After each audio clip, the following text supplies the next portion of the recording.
And now for our next news special report. Got some breaking news, Patriots. The mainstream media's web of lies is unraveling before our eyes. CNN's own legal expert has just dropped a truth bomb exposing the New York Times' latest hit piece on President Trump for what it really is, a shameless political hit job. But that's just the tip of the iceberg. Stay tuned for the full story that the liberal elite don't want you to hear. Trust me, folks, you won't believe what we've uncovered, and my final thought will leave you stunned. Now, before we dive into this explosive story, let me tell you about a device that's as eye-opening as the truth as what we're about to uncover. Just as we're exposing the media's manipulation, this little gadget right here, it exposes how power companies are draining your wallet. With skyrocketing energy bills, 20 million households are struggling to keep up, but there is hope. This amazing device plugs into any outlet, reducing your home's energy waste and slashing your bills. It's like having a shield against the greedy utility companies. So don't miss out on this 60-day risk-free trial with 65% off and free shipping at don'twastepower.com. Order now and take control of your energy costs. Now, the liberal media's latest attempt to smear President Trump has backfired spectacularly this time. It's not just us calling them out. Even CNN's legal expert is tearing apart the New York Times hit piece. Now, the New York Times recently published an op-ed claiming the Supreme Court is playing politics with Trump's immunity case. They're crying foul over the timeline, suggesting something is fishy going on because the court hasn't ruled yet. But folks, there's nothing more than smoke and mirrors here. Watch.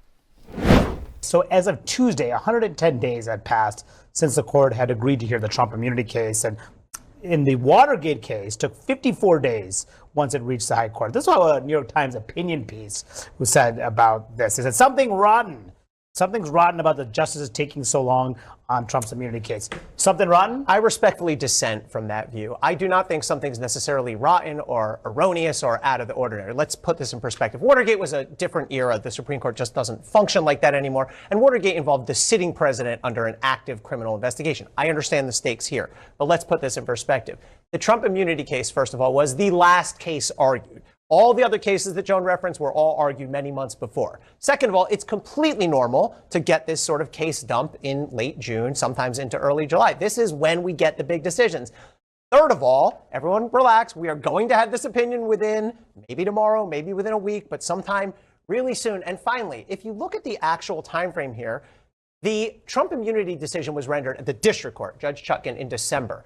To go from a district court ruling to a Supreme Court ruling in 7 months is lightning speed. I understand everyone wants this as soon as possible. I understand the widely felt, not universal, but widely felt desire to get this case back to the district court. So if there's going to be a trial, it can be held before the election.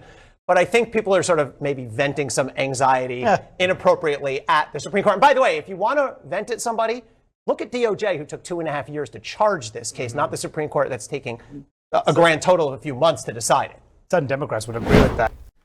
So that was CNN legal expert Elie Honig, who's not buying what the Times is selling. He's called out their so-called analysis for what it is, pure speculation, and he points out the Supreme Court is actually moving at its normal pace. This isn't some political conspiracy, it's just business as usual for our highest court. Now, the Times wants you to believe that every day without a ruling is some kind of a win for Trump. They're pushing this narrative that the court is deliberately delaying to help the former president, but he's not having it. He's reminding us that the Trump immunity case was the last one argued in the current term. It's normal for decisions to come down in late June or early July. So let's be clear, this isn't about the timeline. It's about the Times and their allies in the liberal media trying to undermine the legitimacy of our institutions. They can't stand the thought of Trump potentially running again in 2024, so they're throwing everything that they've got at him. And here's the kicker. If anyone is to blame for delays, it's not the Supreme Court.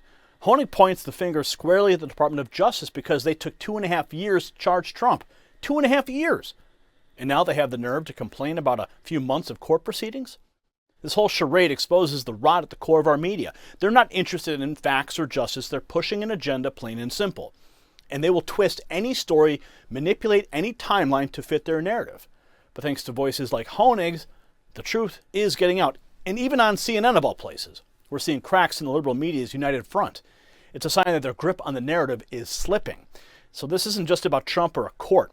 It is about the future of our republic. It's about whether we will let the media and their political allies manipulate our justice system for their own ends.